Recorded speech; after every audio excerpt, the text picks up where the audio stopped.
श्री शिवाय नमस्तुभ्यं। जय श्री महाकाल।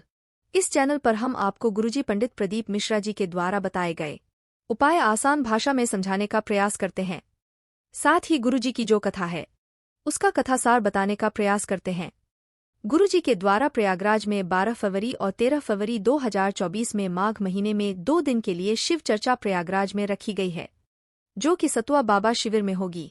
माघ मेले के अवसर पर त्रिवेणी संगम में यह 2 दिवस शिव चर्चा होगी। पर आज हम आपको गुरुदेव के द्वारा पिछले वर्ष की 30 जनवरी 31 जनवरी 2023 में प्रयागराज में सतुआ बाबा के शिविर में हुई थी 2 दिवसीय त्रिवेणी शिव चर्चा की सभी विशेष उपायों की जानकारी एक वीडियो के माध्यम से दे रहे हैं।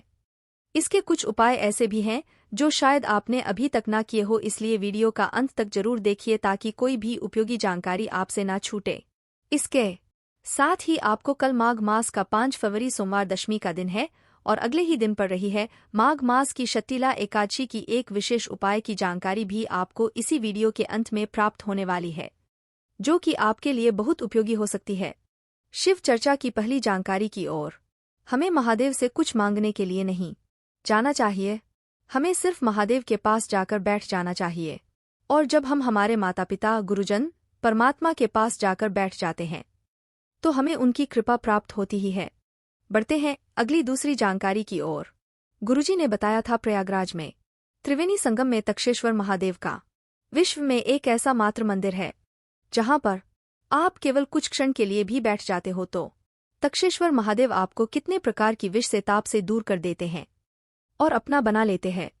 बढ़ते हैं कथा की तीसरी जानकारी की ओर।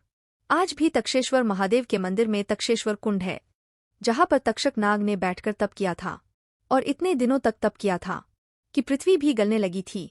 तपस्या से प्रसन्न होकर महादेव ने उन्हें दर्शन दिया और कहा, तक्षक तुमने मेरा अनुमोदन किया है और मेरे शिवलिंग यहाँ पर रहेगा और इस शिवलिंग को लोग तुम्हारे नाम से तक्षेश्वर महादेव के नाम से जनमानस जानेंगे।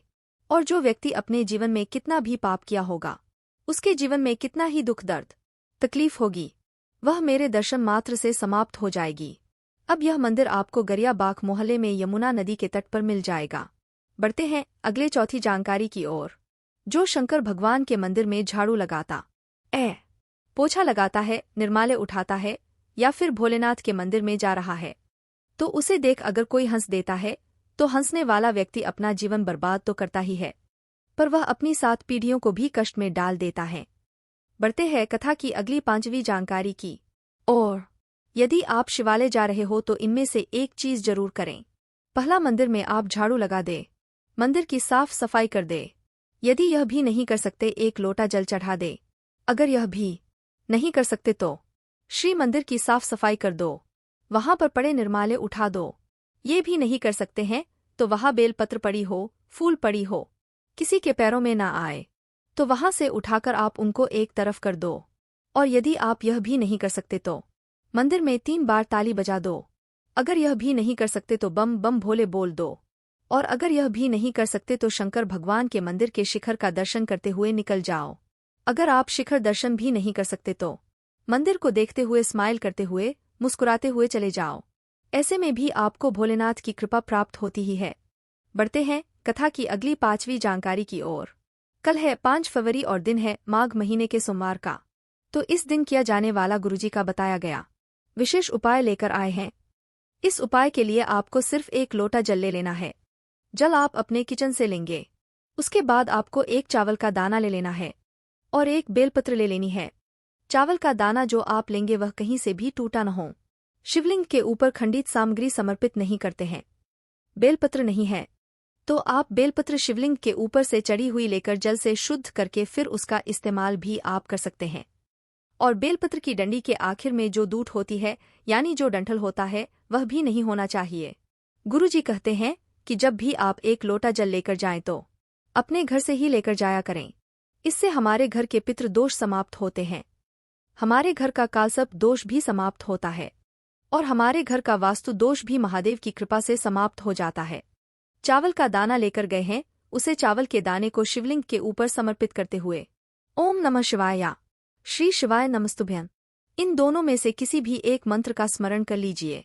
और आप जो 1 बेलपत्र लेकर गए हैं उस बेलपत्र को अपने हाथ में रखिए और आपकी कोई भी विशेष मनोकामना है जो पूरी नहीं हो पा रही है, वह चाहे आपकी धन प्राप्ति से संबंधित कोई मनोकामना है या फिर कोई अन्य परेशानी है, आप अपने व्यापार के लिए उपाय कर रहे हो या फिर हो सकता है आप अपनी नौकरी के लिए उपाय कर रहे हो या फिर आप अपने विवाह के लिए उपाय कर रहे हैं। बेलपत्र आपको इसी चावल के दाने के ऊपर समर्पित कर देना यानी रख देना और बेलपत्र की डंडी जलधारी की तरफ रहेगी। फिर आपको बहुत ही ध्यान से समझना है कि यह एक लोटा जल आपको शिवलिंग में कैसे समर्पित करना है। एक लोटा जल सबसे पहले आप थोड़ा सा श्री गणेश जी वाले स्थान पर समर्पित करेंगे और श्री शिवाय नमस्तुभ्यं मंत्र का स्मरण कर लेंगे। फिर दूसरे नंबर पर आप कार्तिकेय जी वाले स्थान पर थोड़ा सा जल समर्पित करेंगे और श्री शिवाय मंत्र का स्मरण कर लेंगे। उसके बाद थोड़ा जल अशोक सुंदरी वाले स्थान पर समर्पित करेंगे और श्री शिवाय नमस्तुभ्यं मंत्र का स्मरण कर लेंगे। उसके बाद माता पार्वती का जो हस्त कमल होता है वहां पर थोड़ा सा जल समर्पित करेंगे और श्री शिवाय नमस्तुभ्यं मंत्र का जाप करना है। और सबसे आखिर में जो पूरा जल बचा हुआ है वह शिवलिंग के ऊपर धीरे धीरे समर्पित करते जाएंगे और श्री शिवाय नमस्तुभ्यं या फिर ओम नमः शिवाय मंत्र का स्मरण करते जाएंगे। आप सभी को शिव परिवार के विषय में जानकारी नहीं है तो सामने स्क्रीन पर आपको पूरा शिव परिवार दिखाया जा रहा है। इन सभी स्थान पर इसी क्रम से आपको यह एक लोटा जल समर्पित करना है और फिर उसके बाद महादेव के सामने बैठकर आपको मनोकामना पूरी करने के लिए प्रार्थना कर लेनी है। माघ महीने की पवित्र एकादशी मंगलवार के दिन पड़ रही है और माघ के महीने की पवित्र एकादशी आपके लिए बहुत ही लाभकारी होने वाली है, इसलिए आप सभी को उपाय करने से बिल्कुल भी नहीं चूकना चाहिए। गुरुजी कहते हैं कि माघ की शक्तिला एकादशी महादेव को अति प्रिय है। इस दिन हम सभी को इस विशेष उपाय को जरूर करना चाहिए, जिससे महादेव हमारी मनोकामना को भी बहुत ही शीघ्रता से पूर्ण कर देते हैं।